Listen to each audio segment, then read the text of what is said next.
අයිබෝවන් යථාර්ථවාදීව ලෝකයේ දෙස බලන්නට සත්‍ය සිදුවීම් සම්පින්ඩනයක පුවයින් දිගහැරුම ශ්‍රද්ධාහයිතික ප්‍රධාන ප්‍රවෘත්ති විකාශය සමගින් මම රවින්දුරේෂ් මදුරංග ප්‍රථමයෙන් අවධානය දවසේ තතුරාගත් ප්‍රධාන ප්‍රවෘත්ති ශීර්ෂ පාඨ වෙත. දහවන ශ්‍රේණිය දක්වා පාසල් ආරම්භ කෙරෙන කාලසටහන ප්‍රකාශයට පත් කෙරේ. පුරා විද්‍යා උරුමයන් ආරක්ෂා කිරීමට අගමැතිගෙන් උපදේශ කමිටුවක්. පාසල් සිසුන්ට වෙනම අනන්‍යතා අංකයක්. ඩෙංගු පරීක්ෂාව සඳහා උපරිම මිලක් නියම කෙරෙයි. මහ මැතිවරණය වෙනුවෙන් විශේෂ පොදු ප්‍රවාහන සැලැස්මක්.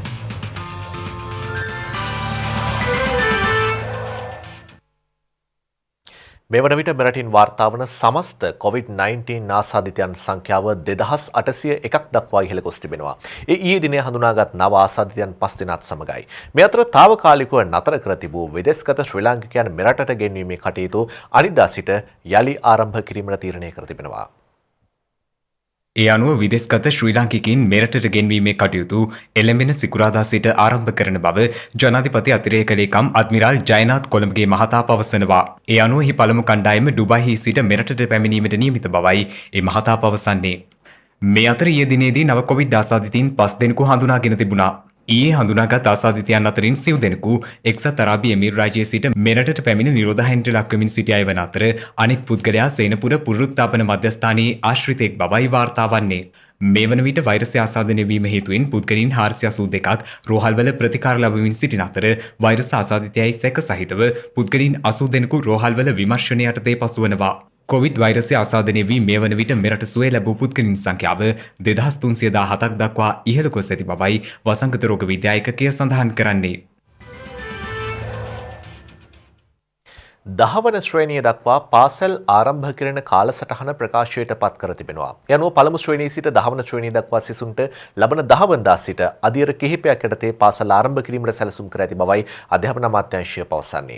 අධ්‍යාපන අමාත්‍යාංශය අද පැවති මාධ්‍ය හමුවකට එක් වෙමින් අධ්‍යාපන අමාත්‍යවරයා මේ බව සඳහන් කළ අතර ඊට අදාළ කාලසටහන අධ්‍යාපන රාජ්‍ය අමාත්‍යාංශයේ ලේකම් රංජිත් චන්ද්‍රසේකර මහතා විසින් ප්‍රකාශයට පත් කළා. මේ අතර අගෝස්තු මාස 4 වනදා සිට අගෝස්තු මාස 7 වනදා දක්වා සියලුම පාසල් වසා තැබීමට පියවරගෙන තිබෙනවා. සිස් සංඛ්‍යාව 200ට අඩු මීටරයක පරතරයක් තියාගෙන පවත්වන්න පුළුවන් සීලුම පාසල්වල සීලුම ශ්‍රේණිවල සිසුන් අපි 10 වෙනිදා පාසලට කැඳවුවා. දැන් ඒ වගේම අනිකුත් පාසල් තිබෙනවා සිස් සංඛ්‍යාව 200ට වැඩි ප්‍රාථමික පාසල් සහ සිස් සංඛ්‍යාව 200ට වැඩිව ඉන්න දිවිතික පාසල්වල ප්‍රාථමික ශ්‍රේණිවල දරුවන් පාසලට කැඳවීමේ යම්කිසි ක්‍රමවේදයකටයි අපි කැඳවන්න බලාපොරොත්තු වෙන්නේ. ඒ අනුව 200ට වැඩි සීලුම දරුවන් ඉන්න පාසල්වල ප්‍රාථමික අංශය සඳුදා දින 1 ශ්‍රේණියත් 5 වෙනි ශ්‍රේණියත් අඟහරුවාදා දින 2 වෙනි ශ්‍රේණියත් 5 වෙනි ශ්‍රේණියත් බදාදා දින 3 වෙනි ශ්‍රේණියත් 5 වෙනි ශ්‍රේණියත් බ්‍රහස්පතින්දා දින 4 වෙනි ශ්‍රේණියත් 5 වෙනි ශ්‍රේණියත් ඒ වගේම සිකුරාදාත් 4 වෙනි ශ්‍රේණියත් 5 වෙනි ශ්‍රේණියත් කැඳවනවා. ඉතින් මේකෙන් පැහැදිලිව කියන්න ඕනේ 1 2 3 ශ්‍රේණි සඳහා සතියකට එක දවසයි පාසලට කැඳවන්නේ. උන්ගේ ඉතිරි දවස් 4 උන් සඳහා ගෙදරදී කරන්න පුළුවන් නිර්මාණාත්මක වැඩ කටයුතු පාසල විසින් පවරා දෙනු ලබනවා. ඒ වගේම 200ට වැඩි දිවිතික පාසල් වල අනෙකුත් ශ්‍රේණි ආරම්භ වෙන්නේ සඳුදා ආරම්භ වෙන්නේ 6 වෙනි ශ්‍රේණියත් 10 11 12 13 ශ්‍රේණියත් විතරයි. අඟහරුවාදා 7 වෙනි ශ්‍රේණියත් 10 11 12 13 වෙනි ශ්‍රේණියත් ආරම්භ කරනවා. බදාදා 8 වෙනි ශ්‍රේණියයි 10 11 12 13 ශ්‍රේණිය ආරම්භ කරනවා. බ්‍රහස්පතින්දා සිකුරාදා 9 වෙනි ශ්‍රේණිය 10 වෙනි ශ්‍රේණිය 11 12 13 ශ්‍රේණිය ආරම්භ කරනවා. සිකුරාදාත් 9 වෙනි ශ්‍රේණිය 10 වෙනි ශ්‍රේණිය 11 12 13 වෙනි ශ්‍රේණිය ආරම්භ කරනවා. මෙතනදී පාසල් කාලයේ අවසන් වන කාලයේ වෙනසක් තිබෙනවා.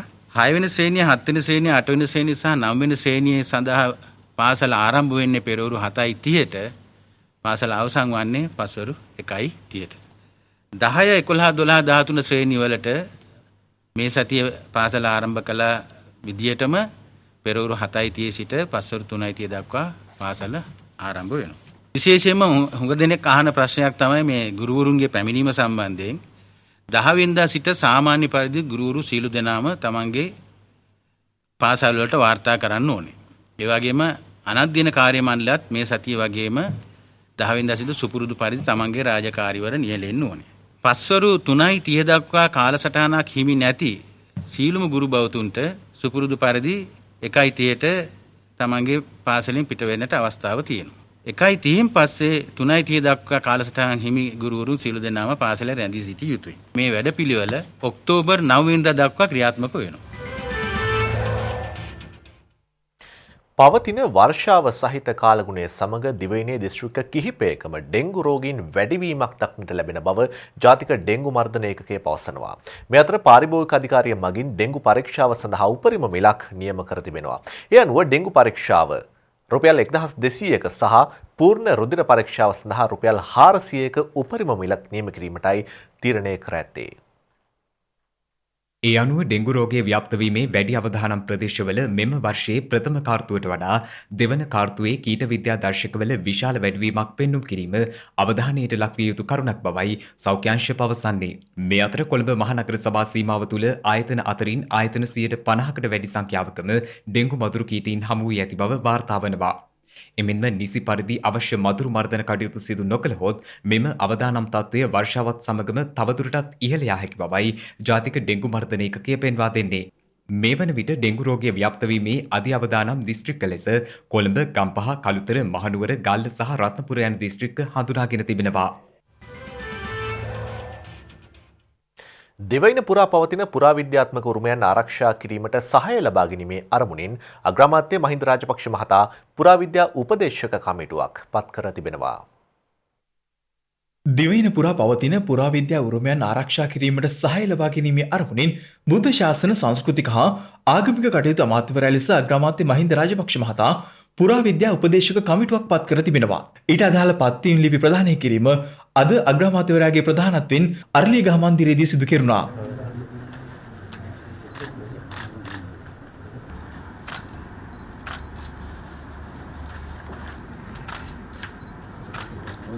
පුරාවස්තු සංශෝධන පනතේ බලතල ප්‍රකාරව බුද්ධ ශාසන සංස්කෘතික හා ආගමික කටයුතු අමාත්‍යවරයා ලෙස අග්‍රාමාත්‍ය මහින්ද රාජපක්ෂ මහතා විසින් මෙම උපදේශ කමිටුව පත් කළ අතර දිවයිනේ පුරාවිද්‍යා කටයුතු සම්බන්ධයෙන් විශේෂ අමාත්‍යවරයාට උපදෙස් ලබා ගැනීම, විශේෂ ව්‍යාපෘති සඳහා උපදෙස් ලබා ගැනීම, ප්‍රතිපත්ති සම්පාදනය, පුරාවිද්‍යා ස්ථාන නිරීක්ෂණය සහ සංවර්ධන කටයුතු ප්‍රවර්ධනය කිරීමට අවශ්‍ය සහාය ලබා ගැනීම මෙම උපදේශක කමිටුව මගින් අපේක්ෂා කරනවා.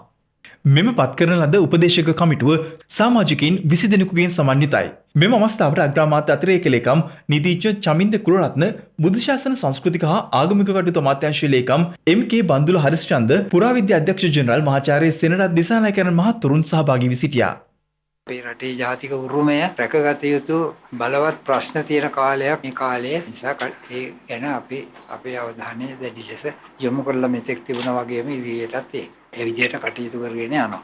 ඒ වගේම විශේෂ ඉල්ලීමක් මම කරන්න කැමතියි. පුරාවිද්‍යා දෙපාර්තමේන්තුවත් ඒ වගේම සංස්කෘතික ත්‍රිකෝණයත් ඒ වගේම මහාභාරකාර දෙපාර්තමේන්තුවත් කියන මේ කරුණු තුන, මේ ආයතන තුන ඔබතුමා යටතේ අමාත්‍යාංශයේ පවතින එකක් හැටියට වෙනස් කරන්නේ නැතුව තියාගන්න කියලා දැඩි ලෙස ගෞරවයෙන් අපි ඉල්ලා සිටිනවා. මේ තුනම මේ රටේ ජාතික උරුමය පිළිබඳව වැදගත් වෙන කටයුතු වලට සම්බන්ධ ආයතන තුන. COVID-19 වෛරසය ව්‍යාප්ත වීමේ අවදානමත් සමග తాවකාලිකව වසා දෙමු රාජාංගනයේ ගම්මාන කිහිපයක සංචරණ සීමාවන් මේ වන විට ලිහිල් කර තිබෙනවා. මේ අතර කල්දමා තිබූ රාජාංගනයේ ප්‍රාදේශීය ලේකම් කොට්ටාශයේ තැපැල් ඡන්ද විමසීම අද පැවැත්වුණා. කොවිඩ් වෛරස් ව්‍යාප්තියත් සමග පසුගිය 13 වෙනිදා අනුරාධපුරයේ රාජාංගනයේ ප්‍රදේශයේ ගම්මාන කිහිපයක් හුදකලා කිරීමට පියවරගෙන තිබුණා. කෙසේ වෙතත් එලෙස පනවන ලද සංචරණ සීමාවන් ක්‍රමෙන් ලිහිල් කිරීමට මේ වන විට පියවරගෙන ඇති බවයි සෞඛ්‍ය සේවා අධ්‍යක්ෂ ජෙනරාල් විශේෂඥ වෛද්‍ය අනිල් ජාසිංහ මහතා පවසන්නේ. ඒ අනුව රාජාංගනයේ කළුන්දෑගම, සිරිමාපුර සහ යාය 1 සහ 2 යන ගම්මානවල සංචරණ සීමා මේ වන විට ලිහිල් කර තිබෙනවා. එමෙන්ම ජූලි මාස 31 වනදායින් පසු යාය 1, 3, 4, 5 සහ 6 යන ප්‍රදේශවල සංචරණ සීමාවන් ලිහිල් කිරීමට නියමිතයි. මේ අතර මෙවර මහමැතිවරණයට අදාළව රාජ්‍ය සේවකින්ට තැපැල් ඡන්දය භාවිතා කිරීම සඳහා පසුගිය 13 වෙනිදා සිට දින 7ක කාලයක් වෙන් කෙරුණ නමුත් කොරෝනා ව්‍යාප්තියත් සමගයි රාජාංගනයේ ප්‍රාදේශීය ලේකම් කොට්ටාශයේ තැපැල් ඡන්ද විමසීම කල් දමා තිබුණේ. එලෙස කල්දමා තිබූ රාජාංගනයේ තැපැල් ඡන්ද විමසීම අද පැවැත්වුණා. ඒ අනුව අද උදෑසන 9 සිට ආරම්භ වූ ඡන්ද විමසීම පස්වරු 4 දක්වා පැවති අතර රාජාංගනයේ ප්‍රාදේශීය ලේකම් කාර්යාලය, සෞඛ්‍ය වෛද්‍ය නිලධාරී කාර්යාලය සහ කලාප අධ්‍යාපන කාර්යාලය යන ස්ථානවලදී ඡන්ද විමසීම පැවැත්වුණේ. මේ අතර මෙවර මහමැතිවරණය සඳහා 84000කට ආසන්න ආරක්ෂක නිලධාරීන් පිරිසක් යෙදවීමට සැලසුම් කර ඇති බවයි පොලිස් මාධ්‍ය ප්‍රකාශක ජ්‍යෙෂ්ඨ පොලිස් අධිකාරී ජාලිය සේනාරත්න මහතා පවසන්නේ. නවමු ව්‍යාපෘතියක් ලෙස ලංකාවේ සමස්ත ශිෂ්‍ය ප්‍රජාවටම අනන්‍යතා අංකයක් ලබා දීමට තීරණය කර ඇති බව අධ්‍යාපන අමාත්‍ය දල සලහපෙරුම් මහතා පවසනවා.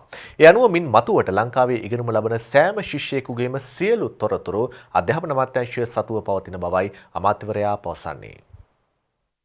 නවමු ව්‍යාපෘතියක් විදිහට අධ්‍යාපන අමාත්‍යාංශය ශිෂ්‍ය අනන්‍යතා අංකයක් students identification number සෑම ශිෂ්‍යෙක් පිළිබඳව අපි පාසල් පද්ධතියේ ඉන්න තොරතුරු අධ්‍යාපන අමාත්‍යාංශය සතුව හෝ පළාත් සභා සතුව මෙතෙක්කල් තිබුණේ නැහැ. අපි මේක ආරම්භ කරලා අද වෙනකොට අපිට තහවුරු කරලා තියෙනවා ලක්ෂ 43ක් වන ශිෂ්‍ය සංඛ්‍යාවෙන් ලක්ෂ 39ක තොරතුරු. ඒ කියන්නේ තව ලක්ෂ 4ක තොරතුරු පමණමයි අධ්‍යාපන අමාත්‍යාංශයට රැස් කර ගැනීමට ඉතුරු වෙලා තියෙන්නේ. ඒ නිසා මේ අධ්‍යාපන පද්ධතිය තුළ ඉන්න මුළු ශිෂ්‍ය ප්‍රජාවටම අපි මේ විශේෂ අංකය ලබා දෙනවා. පාසල් පද්ධතියට ඇතුල් වෙලා ඉන්න හැම දුවෙක්ට පුතෙක්ටම පාසල් පද්ධතිය තුල තමන්ගේ අධ්‍යයනය අවසන් කරන තාක්කල් මේ නම්බරයෙන් තමයි ඔහු හැඳින්වෙන්නේ. ඒ කියන්නේ ඔහු ශිෂ්‍යත්ව විභාගයට යන්නේ නම් ඔහුගේ විභාග අංකය වන්නේ මේ නම්බරය. ඔහු සාමාන්‍ය පෙළ විභාගයට යන්නේ නම් ඔහුගේ නම්බරය වන්නේ ඔහුගේ විභාග අංකය වන්නේ මේ නම්බරය. උසස් පෙළ විභාගයට යන්නේ නම් ඔහුගේ අංකය වන්නේ ඔහුගේ විභාග අංකය වන්නේ මේ නම්බරය. ඒතර පාසල් පද්ධතියේ ඉන්න මුළු කාල සීමාව තුළදී ඔහුගේ අධ්‍යයනය විෂය බාහිර කටයුතු මේ අංකය තුල ගොනු වෙනවා. මේ අතර පළමු හා දෙවන ශ්‍රේණිවලට ගුරු සහායකයින් බඳවා ගැනීම සම්බන්ධයේද අමාත්‍යවරයා අදහස් පළ කළා. අපි ඉල්ලීමක් කරා කැබිනට් මණ්ඩලයෙන් පළවෙනි ශ්‍රේණියට ගුරු සහායකයන් ලෙස, දෙවෙනි ශ්‍රේණියට ගුරු සහායකයන් ලෙස, පළවෙනි ශ්‍රේණියට දෙදෙනා බැගිනුත්, දෙවෙනි ශ්‍රේණියට දෙදෙනා බැගිනුත්, 3, 4, 5 ශ්‍රේණීන් සඳහා එක් ගුරු සහායකයෙකු බැගිනුත් දවා ගන්නේ නම් මේ සංඛ්‍යාව වෙනස් කිරීමේ අවසරය ඉල්ලා හිටියා. කැබිනට් මණ්ඩලය විසින් එය අධිකරණ නියෝගයක් බැවින් අධිකරණයට නීතිපති දෙපාර්තමේන්තුවට යොමු කරලා තියෙනවා. අපිට දැන් නීතිපති දෙපාර්තමේන්තුව සහ අධිකරණයේ අවසරය ලැබිලා තියෙනවා පළවෙනි ශ්‍රේණියේ ශිෂ්‍ය සංඛ්‍යාව ගුරු සහායකයන් බඳවා ගන්නේ නම් පමණක් 35 සීමාව 40 දක්වා වැඩි කරාට කම් නැත කියලා කියන නෛතික නිර්වචනය නීතිපති දෙපාර්තමේන්තුව අධිකරණය පාර්ශවයෙන් ලැබිලා තියෙනවා. මහා මැතිවරණය වෙනුවෙන් කොළඹ සහ තදාසන්න ප්‍රදේශවල සිට ගම්බිම් බලා යන සහ ආපසු කොළඹට පැමිණෙන ජනතාව වෙනුවෙන් විශේෂ පොදු ප්‍රවාහන සැලැස්මක් ක්‍රියාත්මක කර ඇති බව ප්‍රවාහන අමාත්‍යාංශය පවසනවා. එම සැලැස්ම ජූලි 31 වන දින සිට අගෝස්තු 10 වනදා දක්වා ක්‍රියාත්මක වන බවයි එම අමාත්‍යාංශය පවසන්නේ. ඒ අනුව ලංකා ගමනාගමන මණ්ඩලය සතු සියලු බස් රථ එනම් බස් රථ 5300ක් පමණ ධාවනය සඳහා යෙදවීමටයි පියවරගෙන තිබෙන්නේ. පළාත් මාර්ගස්ථ ප්‍රවාහන අධිකාරිය යටතේ පවතින බස් රථ 600ක් පමණ අවශ්‍ය වූහොත් ප්‍රවාහන සේවා සැලසීමේ අරමුණින් ධාවනයට සූදානම් කර තිබෙන බවද ප්‍රවාහන අමාත්‍යාංශය පවසනවා. එමෙන්ම ලංකා දුම්රිය දෙපාර්තමේන්තුව විසින් එම දෙපාර්තමේන්තුව සතු පවතින සියලුම දුම්රියද ධාවනය සඳහා එක් කර තිබෙනවා. ඇතැම් දුම්රිය ගමනාන්තයන් මෙහිදී දීර්ඝ කිරීමටද පියවරගෙන තිබෙනවා. එමෙන්ම විශේෂ දුම්රිය කිහිපයක්ද ධාවනය සඳහා යොදවා තිබෙන බවයි ප්‍රවාහන සේවා අමාත්‍යාංශය සඳහන් කරන්නේ. පොදු ප්‍රවාහන සේවා සැපයීමේදී කෙතරම් පිරිසක් ගමන් කළද COVID-19 සෞඛ්‍ය ආරක්ෂණ වැඩපිළිවෙල අනුව ප්‍රවාහන කටයුතු සිදු කරන බවයි එම අමාත්‍යාංශය සඳහන් කරන්නේ. ඒ අනුව ආසන ගණනට පමණක් මගින් ප්‍රවාහනය කිරීම, මුහුණු ආවරණ පැළඳ සිටීම මෙහිදී අනිවාර්ය වෙනවා. මුහුණු ආවරණ නොමැතිව මගින්ට බස් රථ හෝ දුම්රිය වලට ඇතුළු වීමට අවසර නොදෙන බවත් දෑත් සෝදා ගැනීමේ පහසුකම් මෙන්ම බස් රථ තුළ විෂ බීජනාශක දීර ලබා දීම සිදු කරන ලෙස උපදෙස් ලබා දී ඇති බවයි ප්‍රවාහන අමාත්‍යාංශය සඳහන් කරන්නේ.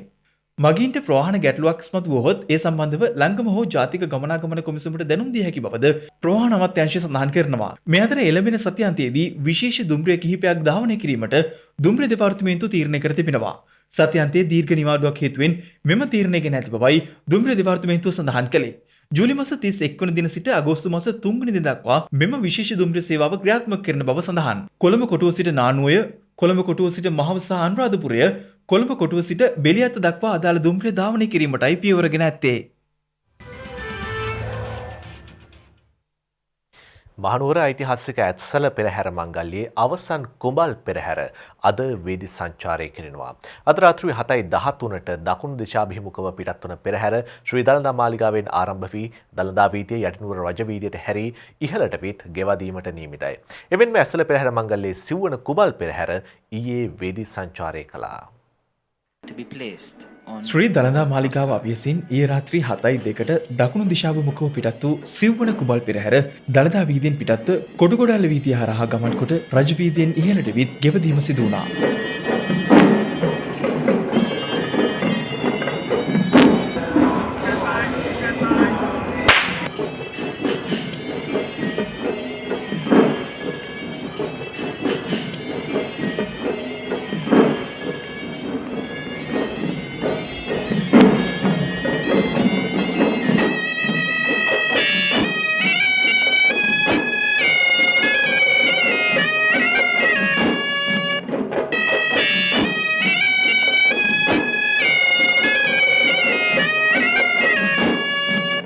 සිව්වන කුමල් පෙරහැරේ පෙරහැර කරඬුව වැඩම කරනු ලැබුවේ ඉන්දි රාජා හස්තියා විසින්.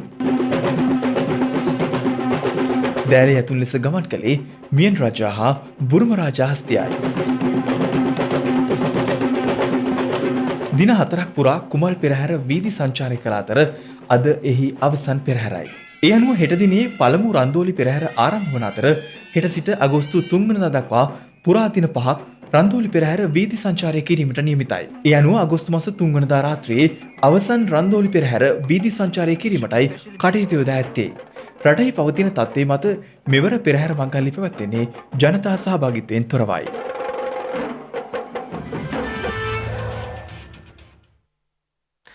බලශක්ති සුරක්ෂිතතාවය ඉහළ නැංවීමේ අරමුණින් ත්‍රිකුණාමලයේ තෙල්ගබඩා සංකීර්ණයේ සංවර්ධන කටයුතු සිදු කිරීම සඳහා ශ්‍රී ලංකාව සමග සහයෝගයෙන් කටයුතු කිරීමට තම රජය කැප වී සිටින බව ශ්‍රී ලංකාවේ ඉන්දීය මහ කොමසාරිස් කාර්යාලය පවසනවා. දැනට බදු පදනම මත ඉන්දියාවට ලබා දී ඇති ත්‍රිකුණාමලය තෙල් ගබඩා සංකීර්ණයේ පිහිටි තෙල් ටැංකි 25ක් යලි ශ්‍රී ලංකාවට ලබා දෙන ලෙස අමාත්‍ය මහින්ද අමරවීර මහතා පසුගියදා ඉන්දිය රජයෙන් ඉල්ලීමක් කර තිබුණා. ඒ ශ්‍රී ලංකාවේ ඉන්දිය මහ කොමසාරිස් ගෝපාල් බක්ලේ මහතා සමග පැවති සාකච්ඡාවකදී ඒ සඳහා අවශ්‍ය සහයෝගය ලබා දීම සඳහා තවදුරටත් සාකච්ඡා කිරීමට අවශ්‍ය බව ඉන්දිය මහ කොමසාරිස්වරයා ඊට ප්‍රතිචාර දක්වමින් ප්‍රකාශ කර තිබුණා. කෙසේ වෙතත් 2002 වසරේ ත්‍රිකුණාමලයේ චීන වරාය ප්‍රදේශයේ පිහිටි තෙල් ටැංකි 100ක් බදු පදනම මත ඉන්දිය රජයට ලබා දීමටයි කටයුතු කර තිබුණේ. එම කිවිසුම වසර 35ක් ක්‍රියාත්මක වන අතර මේ වන විට IOC සමාගම එම තෙල් ටැංකිවල ඉන්ධන ගබඩා කිරීම සිදු කරනු ලබනවා. මෙම සාකච්ඡාවලින් අනතුරුව මේ සම්බන්ධයෙන් වන ද්විපාර්ශ්වික සාකච්ඡා ඉදිරියට ගෙන යාම සඳහා ඉන්දිය රජයේ අවධානය යොමුව තිබෙනවා. එහිදී ඉදිරිපත් වන ඵලදායී යෝජනා කෙරෙහි වැඩි අවධානයක් යොමු කිරීමට එමකින් බලාපොරොත්තු වන බවයි වැඩිදුරටත් වාර්තා වන්නේ. ලොව ඇති නේකවිද බැඳීම් අතරේ අසීමිත ලෙන්ගතුකමක් ගැනයි මේ කියන්නට යන්නේ. අප කාගෙත් සිත්වල ඇති ආදරය, කරුණාව වැනි උතුම් හැඟීම් කිසි විටක මරණයටපත් නොවන බවට හොඳම සාක්ෂියක් මේ. මේ කතාවේ කතානායකයා තමයි බුබෝයි. මෙයාට අයිතිකාරයෙක්වත් මෙයාට ඉන්නේ ගෙදරක්වත් නැහැ. ඒක නිසා මෙයාගේ ගෙදර වෙලා තිබුණේ පිලිපීනයේ මැනිලා විශ්වවිද්‍යාලය. මේ විශ්වවිද්‍යාලයේ බුබෝයිට ආදරය කරපු එක්තරා සුවිශේෂී පුද්ගලයෙක් හිටියා. ඒ තමයි මහාචාර්ය කමලිටෝ මාසෙලෝ. ඇත්තටම මහාචාර්යතුමයි බුබෝයි අතරයි තිබුණේ අමුතුම විදිහේ බැඳීමක්. මහාචාර්යතුමා විශ්වවිද්‍යාලයට එනකම් මග බලන් ඉන්න එක බුබෝයිගේ දෛනික ජීවිතයේ එක පුරුද්දක් වෙලා තිබුණා. හිතාගන්න පුළුවන් නේද? මේ දෙන්න අතර තියෙන්නේ මොන තරම් අපූර්ව බැඳීමක්ද කියන එක. ඒත් පසුගිය 18 වෙනිදායින් පස්සේ හදිසියේම මහාචාර්යතුමා විශ්වවිද්‍යාලයට පැමිණීම නතර වුණා. ඔව්, මහාචාර්යතුමා හදිසියේම හෘදයාඝාතයකින් සදහටම ලෝකෙන් සමුවරන් තිබුණා. මහාචාර්යතුමාගේ දේහයට අවසන් ගෞරව දැක්වීම සඳහා විශාල පිරිසක් සහභාගී වී සිටියා. ඒ පිරිස අතරට බුබෝයි සම්බන්ධ කරලීමට එතුමාන්ගේ ශිෂ්‍ය පිරිස අමතක කරේ නැහැ.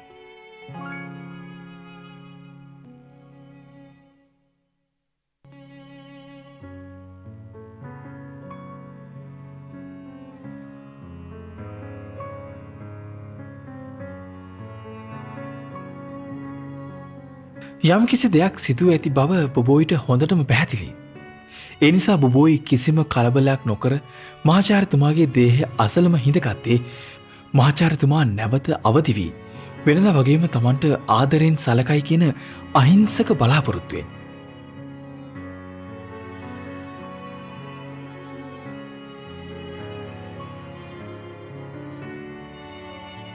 යම්කිසි දෙයක් ආරම්භ වුණාම එතන අවසානයකුත් අනිවාර්යෙන්ම පවතිනවා. ඒක තමයි ලෝක යථාර්ථය. ඒක තමයි ලෝක සත්‍යය. මනසින් උසස් වන මිනිසාට ඒ බව අවබෝධ කර ගැනීමට අපහසු නොවුනත් බොබෝයි වැනි අහිංසක සතුන්ට ඒ බව අවබෝධ කර ගැනීමට ටිකක් අපහසුයි. ඒ නිසාමද මහාචාර්යතුමා බොබෝයි විතරක් නෙවෙයි මුළු ලෝකයේම අතහැරලා ගිහින් කියන කාරණාව තේරුම් ගන්න බොබෝයි සූදානම් වුණේ නැහැ. ඒ හින්දා බොබෝයි හැමදාම මේ විදිහට මහාචාර්යතුමා පන්තියෙන් එළියට එනකම් බලන් ඉන්නේ කාගෙත් හිතවලට ආදරේ කරුණාව කියන උතුම් හැඟීම කවදත් මරණයට පත් කිරීමට නොහැකි බව පසක් කරමින්.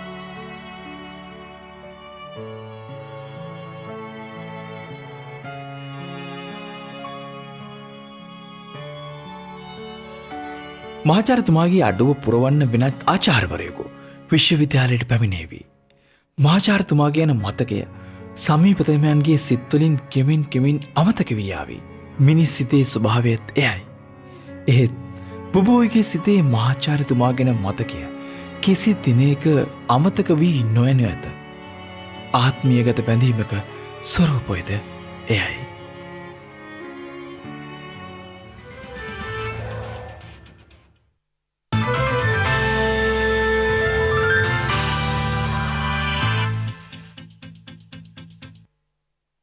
නව කොරෝනා වෛරසයේ පැතිරීම ඍතුමය වශයෙන් බලපෑම් කරන බවට කිසිදු සාක්ෂියක් නොමැති බව ලෝක සෞඛ්‍ය සංවිධානය පවසනවා.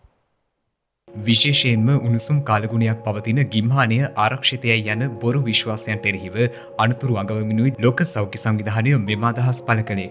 ලෝක සෞඛ්‍ය සංවිධානයේ ප්‍රකාශිකා මාග්‍රට් හැරිස් මාධ්‍ය වෙත අදහස් දක්වමින් සඳහන් කළේ ඒ අනුව වසංගතයේ හේතුවෙන් දැඩි පීඩාවට පත් රටවල් රැසක් මේ වන විට විවිධ ඍතුමය තත්ත්වයන් හමුවේ පවතින බවයි. මේ අතර කොරෝනා රෝගීන් ඉහළ යාමත් සමග නගරයේ රෝහල් පද්ධතියේ බිඳවැටීමක් සිදුවිය හැකි බව හොංකොං රාජ්‍යයේ ප්‍රධාන විධායක නිලධාරී කැරි ලෑම් ප්‍රකාශ කළා. ඒ අනුව ඇය පෙන්වා දෙන්නේ නගරයේ කොරෝනා සමාජ ව්‍යාප්තිය මේ වන විට ඉහළ මට්ටමකට පැමිණ ඇති අතර ඇය නිවෙස්වලට වී රැඳී සිටින ලෙස ජනතාවගෙන් ඉල්ලා ඇති බවයි. එමෙන්ම මුහුණු ආවරණ පැළඳීම අනිවාර්ය කිරීම සහ රාත්‍රී භෝජන ශාලා වසා දැමීම ඇතුළු හොංකොං රාජ්‍යයේ නව රෙගුලාසි ක්‍රියාත්මක කිරීමද අද සිට ආරම්භ කළ බවයි ඇය පෙන්වා දී ඇත්තේ. මේ අතර මුම්බායිහි සමස්ත කොවිඩ් ආසාදිතයන්ගෙන් 57% පමණ හඳුනාගෙන ඇත්තේ පැල්පත් නිවාස ආශ්‍රයෙන් බව එරට සෞඛ්‍යංශ විසින් සිදු කළ පරීක්ෂණයකින් අනාවරණය වී තිබෙනවා. එරට සෞඛ්‍යංශ පෙන්වා දෙන්නේ කෝටි 1.5ක පමණ ජනතාවක් වෙසෙන මුම්බායිහි ජනගහනයෙන් 65% පමණ ජීවත් වන්නේ පැල්පත් නිවාසවලින් බවයි. ලෝපුරා වැඩිම කොවිඩ් ආසාදිතයින් සංඛ්‍යාවක් වාර්තා වන රටවල් අතර තෙවන ස්ථානයට පත්ව ඇති ඉන්දියාවෙන් අද උදැසනින් අවසන් වූ පැය 24 තුළද නව කොරෝනා වෛරස් ආසාදිතයින් 49632ක් වාර්තා වී තිබෙනවා. ඒ අනුව ඉන්දියාවේ මුළු කොරෝනා වෛරස් ආසාදිතයින්ගේ සංඛ්‍යාව 15,35,335ක් වන බවයි ඉන්දිය සෞඛ්‍ය අමාත්‍යාංශය සඳහන් කළේ. එමෙන්ම ගත වූ පැය 24 තුළ මරණ 776ක් වාර්තා වීමත් සමග ඉන්දියාවේ කොරෝනා මරණ සංඛ්‍යාව 34252ක් දක්වා ඉහළ ගොස් තිබෙනවා. කොරෝනා දෙවන රැල්ලක් ඇතිවීමේ අවධානම හේතුවෙන් යුරෝපානු රටවල් ගණනාවක් ඊට අදාළ නීති දැඩි කිරීම කෙරෙහි අවධානය යොමු කර තිබෙනවා. විශේෂයෙන් ස්පාන්‍ය සහ ජර්මනිය දැනටමත් මේ සඳහා පියවර ගෙන ඇති අතර කොරෝනා රෝගීන් වැඩි වශයෙන් වාර්තා වූ ප්‍රදේශ සඳහා මෙලෙස දැඩි නීති පැනවීමට කටයුතු කර ඇති බවයි විදේශ මාධ්‍ය වාර්තා කරන්නේ. මේ වන විට යුරෝපයට උණුසුම් කාලගුණ තත්ත්වයක් පවතින නිසා ජනතාව එක්රැස්වීම ඉහළ ගොස් ඇති බැවින් ඒ සම්බන්ධයෙන් දැඩි අවධානයෙන් පසුවන ලෙස ලෝක සෞඛ්‍ය සංවිධානය ඉල්ලා තිබෙනවා. මේ වන විට කොරෝනා වෛරසයෙන් ලෝපුරා මියගිය 6 ලක්ෂයකට වැඩි පිරිස අතරින් වැඩිම පිරිසක් මියගොස් ඇත්තේ යුරෝපයේ. මේ අතර ගත වූ පැය 24 තුළ ලොව වැඩිම මරණ සහ ආසාදිතයින් වාර්තා වන්නේ ඇමරිකාවෙන්. ඒ අනුව ඉකුත් පැය 24 තුළ නව ආසාදිතයින් 64729 දෙනෙකු එරටින් වාර්තා වී ඇති අතර මේ වන විට එරට සමස්ත ආසාදිතයින් සංඛ්‍යාව 44,98,343ක් ලෙසයි වාර්තා වන්නේ. එමෙන්ම ගත වූ පැය 24 තුළ නව මරණ 1245ක් වාර්තා වී ඇති අතර එරට මුළු මරණ සංඛ්‍යාව 1,52,341ක් දක්වා ඉහළ ගොස් ඇති බවයි විදේශ මාධ්‍ය වාර්තා කරන්නේ.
දිනක සටහන් නිමා වන්නට මත්තෙන් හෙට දවසේ වැදගත්කම ගැනයි මේ.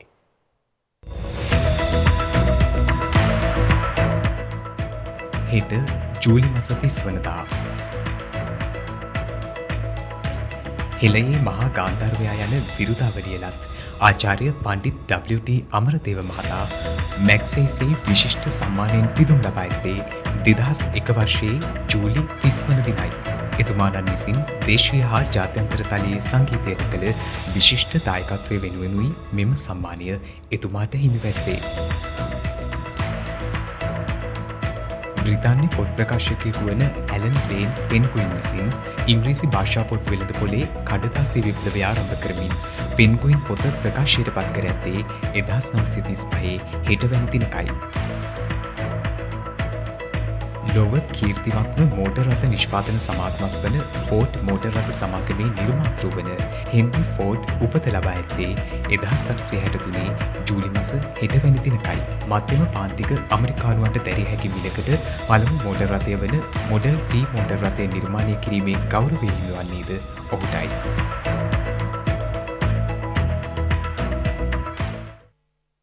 එත් සමගින් ශ්‍රද්ධා ප්‍රධාන ප්‍රවෘත්ති විකාශය නිමවට පත්වනවා. හමුවෙමු හෙටත් සවස 6:30ට. ඔබ සැමට තෙරුවන් සරණයි. නමෝ බුද්ධාය. මෙවැනි වැදගත් පුවත් නැරඹීම සඳහා ශ්‍රද්ධා TV News YouTube channel එක subscribe කර සීනුව සලකුණු වන්න.